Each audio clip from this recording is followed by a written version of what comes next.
Em vídeo anterior, nós estudamos as definições, exemplos e métodos de mensuração de instrumentos financeiros. Nesta aula, nós vamos analisar características inerentes à mensuração de ativos financeiros, passivos financeiros e instrumentos patrimoniais.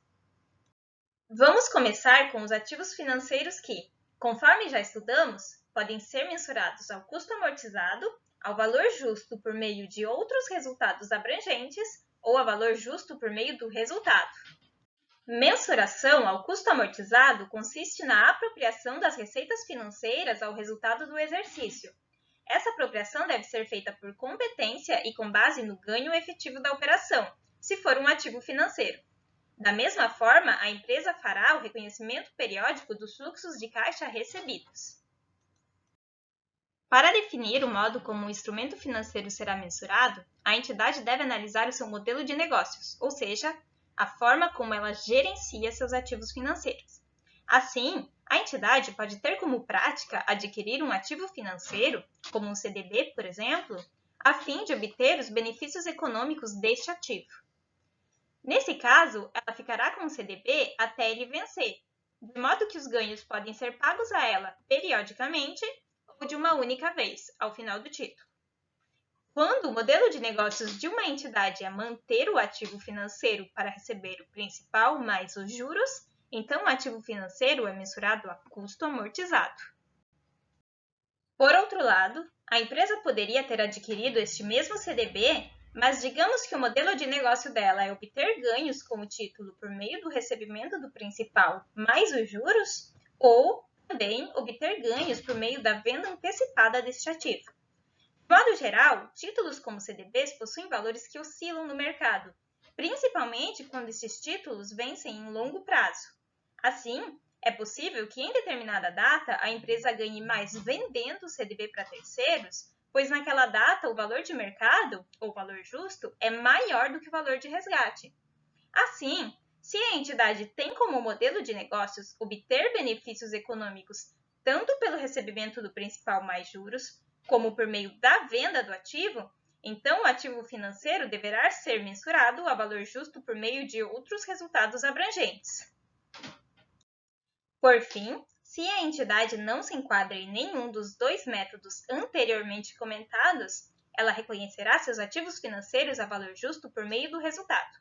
Pode ser o caso de entidades que adquirem ativos financeiros com interesse direto na venda, com vistas a ganhar com base na especulação. A mensuração a valor justo ocorre com base em informações que provém de mercado. O método consiste basicamente em ajustar os ativos financeiros e passivos financeiros ao seu valor justo. As contrapartidas desses ajustes podem ser ganhos ou perdas. Se um instrumento financeiro é mensurado a valor justo por outros resultados abrangentes, estas contrapartidas são registradas na conta Ajustes de Avaliação Patrimonial, que fica no patrimônio líquido, subgrupo Outros Resultados Abrangentes, que é de onde vem o nome do método.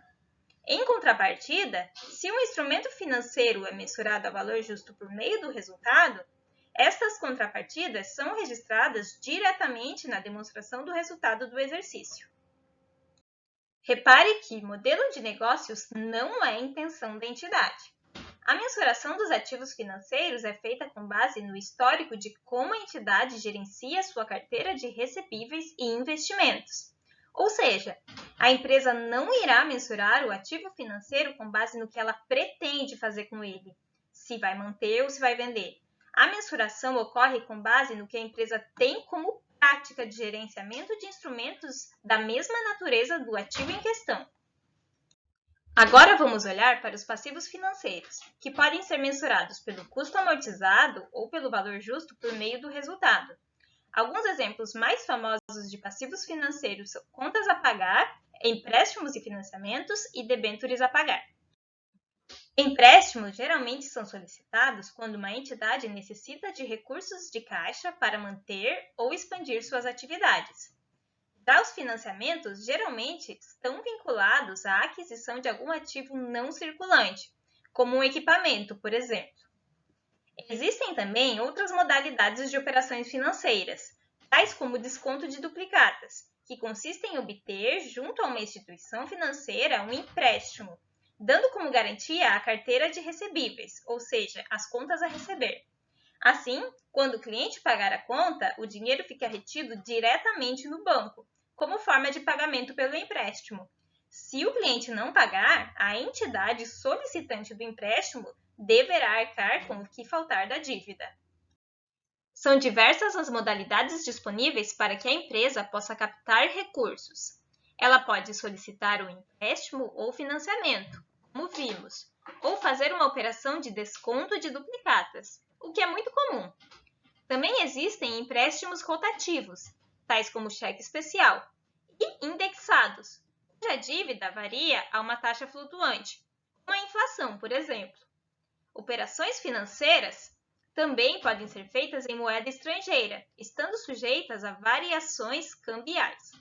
Além disso, ao invés de solicitar recursos junto a bancos, uma entidade pode emitir um documento chamado debenture, pela qual ela capta recursos no mercado financeiro e paga em uma data futura. Este pagamento pode ser em dinheiro ou mesmo na forma de ações. Apesar das distinções, todas estas modalidades têm um importante instrumento comum: um contrato. O contrato estabelecido na operação financeira estipulará o prazo, as taxas envolvidas, as formas de pagamento, entre outros aspectos. Passivos financeiros, em sua maioria, são mensurados a custo amortizado. No entanto, existem passivos financeiros que são mensurados a valor justo por meio do resultado. Porém, são casos específicos, tais como derivativos, e não serão discutidos nesse curso.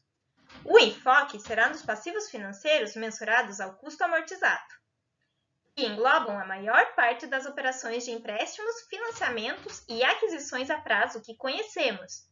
Se pensarmos a fundo, manter os registros de uma dívida a valor justo não faz muito sentido, pois quando contraímos uma dívida, o que iremos pagar é o valor contratado, ou seja, o principal, os juros e outros encargos contraídos no processo. Por isso mesmo é que a maioria das operações é mensurada a custo amortizado. Em essência, o custo amortizado em passivos financeiros não muda muito com relação ao que vimos lá nos ativos financeiros. Contudo, temos que nos ater que agora não se tratam de receitas financeiras e recebimentos futuros.